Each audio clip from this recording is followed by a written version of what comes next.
I came with very few expectations, but as somebody who's not normally lost for words seem kind of woefully inadequate to describe the experience of this event. It's so experiential, it's a felt experience. The only thing I can say is it's provided what I can describe as a deeper experience of life for me.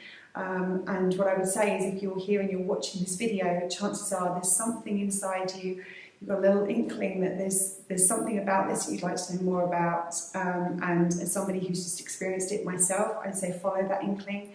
If there's something telling you that there might be something here and that you're curious to learn more, allow yourself to follow that, because I can only say that your expectations that anything that you will be seeking to get from this will be blown away.